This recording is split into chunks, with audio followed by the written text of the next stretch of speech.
State bank of India यानी SBI जो देश का सबसे बड़ा बैंक है, लेकिन एसबीआई का नाम सुनते ही सबसे पहले दिमाग में एक आवाज गूंजती है, आज नहीं हो पाएगा, कल आना। आज कैशियर छुट्टी पर है, कल आना। मैनेजर छुट्टी पर है, अगले हफ्ते आना। अक्सर मजाक में कहा भी जाता है कि एसबीआई के कर्मचारियों को काम करने के लिए नहीं, बल्कि काम नहीं करने के लिए सैलरी मिलती है। लेकिन इस बार एसबीआई का पाला सुप्रीम कोर्ट से पड़ गया। एसबीआई के अधिकारियों ने सोचा था कि वो सुप्रीम कोर्ट को कह देंगे कि 30 जून को आना और सुप्रीम कोर्ट मान जाएगा, लेकिन ऐसा नहीं हुआ। सुप्रीम कोर्ट ने इलेक्टोरल बॉन्ड्स की डिटेल्स देने में देरी कर रहे एसबीआई को जमकर लताड़ लगा दी। चलिए अब आपको बताते हैं ये पूरा मामला आखिर है क्या। 15 फरवरी को सुप्रीम कोर्ट की संवैधानिक पीठ ने इलेक्टोरल बॉन्ड्स को रद्द कर दिया था।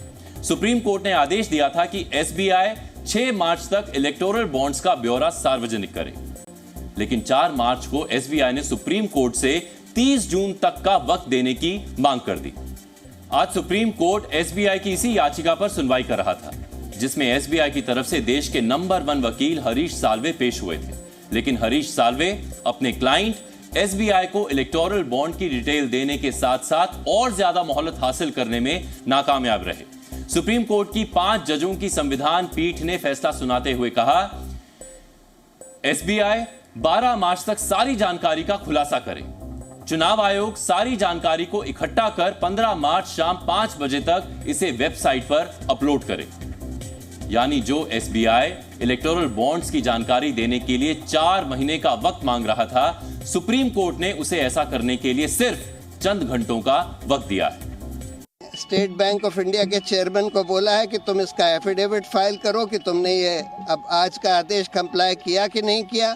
अभी हम कंटेम्प्ट एक्शन नहीं ले रहे हैं, लेकिन अगर बाद में भी नॉन कंप्लायंस हुआ तो हमको शायद लेना पड़ेगा। तो बहुत अच्छा और बहुत कड़क फैसला जो कि पिछला जो मेन जजमेंट था उसी के तहत आज कोर्ट ने दिया। चौबे जी निकले थे छब्बे जी बनने, दूबे जी बनकर लौटे। आज ये कहावत एसबीआई पर बिल्कुल फिट बैठती है, क्योंकि इलेक्टोरल बॉन्ड की जानकारी देने के लिए 30 जून तक का वक्त मांगने सुप्रीम कोर्ट पहुंचे एसबीआई को अब कल तक सारी जानकारी देनी है। लेकिन सवाल यह है कि जो काम एसबीआई 4 महीने में करने की सोच रहा था, क्या अब वो काम कल तक पूरा हो जाएगा? ये खुद एसबीआई के वकील हरीश साल्वे ने सुप्रीम कोर्ट को कहा है। तो अब सवाल यह है कि फिर एसबीआई इलेक्टोरल बॉन्ड की जानकारी देने के लिए 4 महीने क्यों मांग रहा था? क्या एसबीआई जानबूझकर जानकारी देने में देरी करना चाहता था? आज जिस तरह से दलीलें एसबीआई की तरफ से पैरवी कर रहे जाने माने वकील हरीश साल्वे ने दी है और जिस तरह से सुप्रीम कोर्ट की संवैधानिक पीठ की अगुवाई कर रहे चीफ जस्टिस ने उन दलीलों को काटा है, उससे तो यही लगता है। अब हम आपको एसबीआई की दलीलें और उन दलीलों पर सुप्रीम कोर्ट के जजों की टिप्पणियों के बारे में बताते हैं। एसबीआई के वकील हरीश साल्वे ने दलील दी कि हमें कहा गया था कि चुनावी बॉन्ड की प्रक्रिया को गुप्त रखना है। बॉन्ड डोनर की डिटेल और जिसने उस बॉन्ड को भुनाया उसके डेटा का मिलान करने में 30 जून तक का वक्त लगेगा। इस दलील पर चीफ जस्टिस ने कहा, हमारे आदेश में हमने सूचनाओं के मिलान की बात नहीं कही है, हमने सिर्फ सूचनाओं को जाहिर करने की बात कही है। एसबीआई के वकील हरीश साल्वे ने कहा कि जब बॉन्ड खरीदे जाते हैं तो हम जानकारी बांट देते हैं। इस पर चीफ जस्टिस ने कहा, लेकिन आखिर में तो सारी जानकारी मुंबई की मुख्य शाखा में भेज दी जाती है। एसबीआई के वकील हरीश साल्वे ने कहा कि केवल बॉन्ड नंबर ही स्पष्ट रहता है। ऐसा इसलिए किया जाता है कि ऐसी चर्चाएं ना उठें कि इन लोगों ने बॉन्ड खरीदे हैं। इस पर जस्टिस खन्ना ने कहा, आप कहते हैं कि सारी जानकारी एक सील बंद लिफाफे में होती है, आपको सिर्फ लिफाफा खोलना है और जानकारी दे देनी है। तब एसबीआई के वकील हरीश साल्वे ने माना कि मेरे पास पूरी जानकारी है कि बॉन्ड किसने खरीदे हैं। एक और जानकारी है कि किस राजनीतिक दल ने बॉन्ड कैश किया है, यह कोई समस्या नहीं है। इस पर चीफ जस्टिस ने पूछा कि हमने 15 फरवरी को फैसला दिया था, आज 11 मार्च हो गई है, पिछले 26 दिनों में आपने क्या कदम उठाए? कुछ भी नहीं बताया है, आपको जानकारी देनी चाहिए। इसके बाद हरीश साल्वे ने कहा कि हम एफिडेविट दे सकते हैं, लेकिन हम आपको नंबर्स की जानकारी देने की जल्दबाजी में गलती नहीं कर सकते। इस पर जस्टिस खन्ना ने कहा, आप कह रहे हैं कि डोनर और किस पार्टी को डोनेशन दिया गया है यह जानकारी आप दे सकते हैं।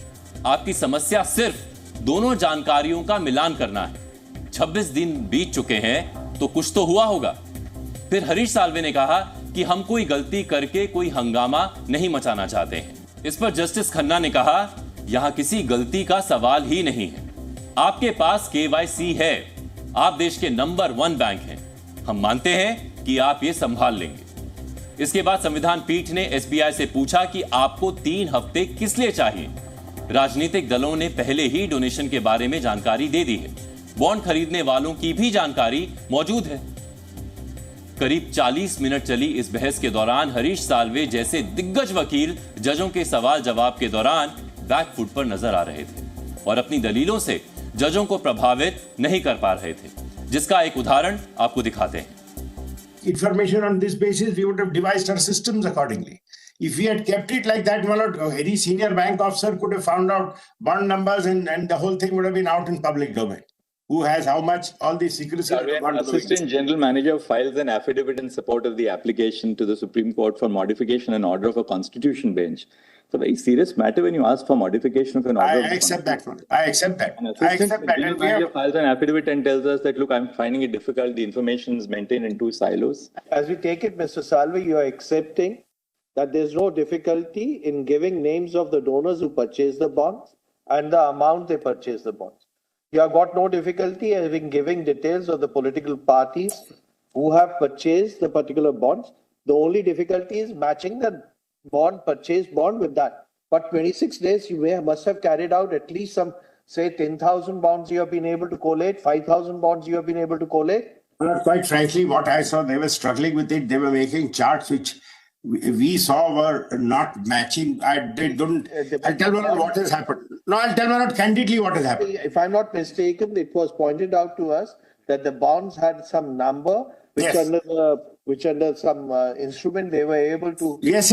But that number. That all has to be done.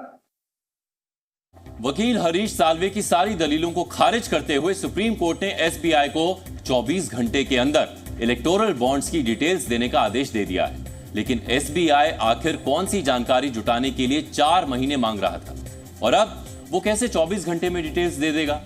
दरअसल अब एसबीआई को वो डिटेल्स देनी ही नहीं है जिसे जुटाने के लिए वो 4 महीने मांग रहा था, और जो डिटेल्स अब उसे देनी है उसे देना चंद घंटों का काम ही है। इस बात को समझने के लिए एसबीआई की दलील और सुप्रीम कोर्ट के फैसले पर गौर करना जरूरी है। सुप्रीम कोर्ट में हरीश साल्वे ने कहा कि इलेक्टोरल बॉन्ड से जुड़ी सूचनाओं के 2 सेट हैं। एक सेट जिसमें इलेक्टोरल बॉन्ड्स की खरीदारों की सूचना है, दूसरा सेट जिसमें इलेक्टोरल बॉन्ड्स को भुनाने वाले राजनीतिक दलों की सूचना है। हरीश साल्वे ने आज सुनवाई के दौरान कहा कि दोनों सेट के मिलान के बाद ही स्पष्ट रूप से पता चल पाएगा कि इलेक्टोरल बॉन्ड्स के जरिए किसने किस पार्टी को कितना चंदा दिया, और इस मिलान के लिए ही एसबीआई को 4 महीने का वक्त चाहिए था। लेकिन आज सुप्रीम कोर्ट ने कहा कि जिस सूचना के लिए एसबीआई को 4 महीने चाहिए थे वो सूचना तो सुप्रीम कोर्ट ने मांगी ही नहीं थी। तो अब सवाल है कि सुप्रीम कोर्ट ने क्या सूचना मांगी थी। अभी आपको बताते हैं। वर्ष 2019 से अब तक कितनी रकम के इलेक्टोरल बॉन्ड खरीदे गए, किस खरीदार ने कब और कितने इलेक्टोरल बॉन्ड्स खरीदे, किस राजनीतिक दल ने कब और कितने इलेक्टोरल बॉन्ड्स भुनाए। यानी सुप्रीम कोर्ट ने यह तो पूछा ही नहीं था कि किस व्यक्ति या कंपनी ने इलेक्टोरल बॉन्ड्स के जरिए किस राजनीतिक दल को कितना चंदा दिया। आसान भाषा में कहें तो एसबीआई को यह नहीं बताना होगा कि इलेक्टोरल बॉन्ड खरीदने वाले ने किस पार्टी के लिए बॉन्ड्स खरीदे और उसका पैसा किस पार्टी को गया, जबकि एसबीआई को ऐसा ही लगा और यही सोचकर एसबीआई ने 4 महीने का वक्त मांगा। लेकिन अब सवाल यह है कि क्या एसबीआई को सुप्रीम कोर्ट का आदेश समझ नहीं आया या एसबीआई ने जानबूझकर 4 महीने का वक्त मांगा।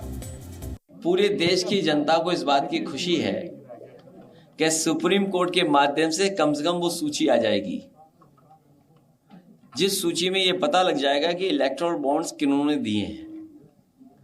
अब सवाल यह है कि वो सार्वजनिक होगा कि नहीं होगा, हम और आप जान पाएंगे कि नहीं जान पाएंगे। बीजेपी तो जानती है कि उसे कहां से चंदा मिला है, या हमें चंदा मिला हुआ तो हमें तो पता है कि कहां से चंदा मिला है। ये जनता जान पाएगी कि नहीं जान पाएगी, सबसे बड़ा सवाल है। बीजेपी को क्यों समस्या है, क्या छिपाना है इनको, क्यों इतना डरे हुए हैं? ये लोग तो वादा करते हुए आए थे कि स्विस बैंक तक के अकाउंट सबके सामने सार्वजनिक कर देंगे, एसबीआई तक के करने में घबरा रहे हैं, क्यों?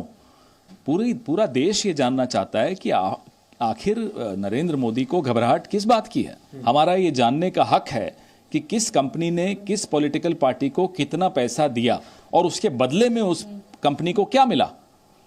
जाहिर सी बात है कि रूलिंग पार्टी ने सबसे ज्यादा पैसे भी लिए हैं और रूलिंग पार्टी ने सबसे ज्यादा क्विड प्रो को में कुछ न कुछ उपकार भी किए उन कंपनीज पर, तो ये जानने का हक तो हम सबको है।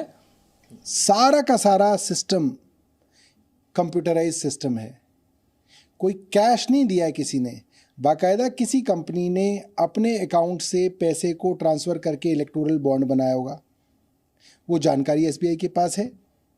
और जब वो इलेक्टोरल बॉन्ड किसी पॉलिटिकल पार्टी के पास आया होगा और उसने जब वो वापस जमा कराया होगा तो जाहिर सी बात है एसबीआई ने वेरीफाई किया होगा कि कागज़ का टुकड़ा कोई कागज़ तो नहीं है, कोई फोटोकॉपी तो नहीं है, कोई कलर्ड प्रिंट आउट तो नहीं है, वाकई में ही इतना पैसा किसी कंपनी से आया है।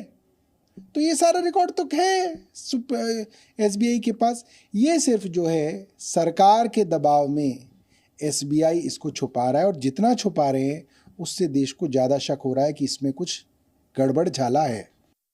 अब राजनीतिक बयानबाजी को अगर नजरअंदाज कर भी दें तो एक बात साफ है कि अभी भी ये पता नहीं चल पाएगा कि किस कंपनी या व्यक्ति ने किस राजनीतिक दल को कितना चंदा दिया, और जो जानकारी एसबीआई को देनी है वो तो पहले ही राजनीतिक दल सार्वजनिक कर चुके हैं। एडीआर के मुताबिक वर्ष 2018 से लेकर अप्रैल 2023 तक 12,008 करोड़ रुपए के इलेक्टोरल बॉन्ड्स जारी किए गए, जिनमें से करीब 6,565 करोड़ रुपए यानी करीब 55% इलेक्टोरल बॉन्ड्स की रकम सत्ताधारी दल बीजेपी को मिली है, जबकि कांग्रेस को इलेक्टोरल बॉन्ड्स के जरिए 1,123 करोड़ रुपए मिले, यानी कुल इलेक्टोरल बॉन्ड्स का करीब 9% हिस्सा।